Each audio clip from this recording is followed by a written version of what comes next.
بسم الله الرحمن الرحیم. دی وخت کې منګه په ګورنمنت های سکول جنبیړه کې یو او ما سره دوه سټوډنټس دي. دا معاذ دی او دا چې کوم دی که نه عابد دی.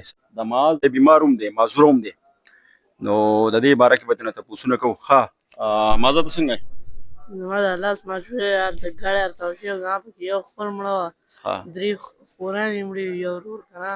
زما په خپله یو لاس معذوره شوی، یوه خوا ګاډي کې لکه مړي شوي، لکه ګاډي په خپله تللی په د سیند په کندرګټ نه پاو شوی، ډېر زیات نقصانونه پکې شوي. ته پکې عمر تاو شوی او جي ما یو لاس ته معذوره، یوه خپه که نه.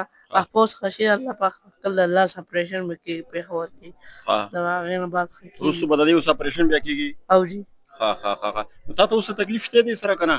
دې سره پرې دړ پرې کله یخې که نه سري، بیا پرې دړې په دې نه مخکې نه. چې یخې نو مطلب دی بیا درد دی. او جي دا حادثه کله شوه او ته په دې کې ما پکې شامل وې، پکې تللی وې ښکته؟ او جي زه بیا ګاډي نه وتلم که نه، زه بیا کله پیله ولګېدلم نو ما سر ولګېده، زه بیا بیهوش وم.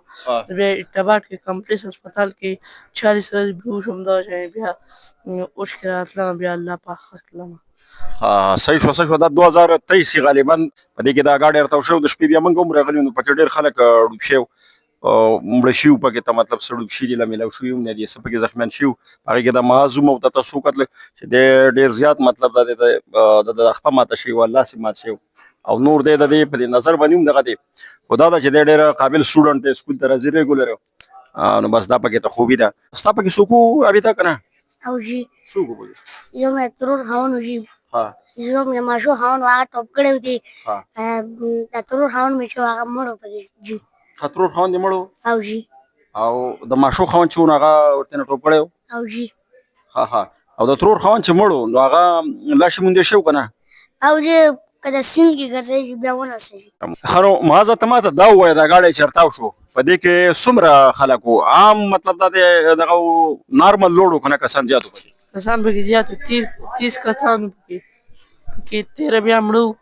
زه په خپله پکې بیا جوبل وم، زما دا لاس معذوره و، خپه بیا معذوره شوه، دغه 30 کسان وو پکې 13 پکې بیا مړه وو. نو دا تاسو واورېد ناظرین، په دې دا ګاډی چې بنیادي طور باندې راتاو شوی نو د هغې مین وجه دغه وه چې په دې کې لوډ ډېر زیات و، 30 کسانو. که تاسو دا روډ وګورئ دا ډېر ګران روډ دی، مطلب دغه ځای کې ډېره ستغه اترایي ده، په داسې روډ باندې دومره لوډ راوړل، دومره کسان راوړل، هر څه خو د الله د طرفه وي. به هر مهال پکار دا ده چې یاره موږ احتیاط وکړو، احتیاط نه کار والو. نو دا یو میسج دی په دې دغه کې، مطلب ما وی چې یو میسج کنوی شي خلکو ته، دا ویډیو ځان سره تاسو شیر کړئ ډېره زیاته، چې خلکو ته میسج لاړ شي چې کله هغه وځي نو مطلب دا د خیر دی 10 منټه ګنټه لیټ دی لاړ شي، خو چې سیفلی لاړ شي کور ته، نو دا به ډېره ښه وي په ځای د دې چې خلک مطلب د اکسیډنټ وکړي، د حادثات سره مخامخ شي. ډېره مننه، السلام علیکم.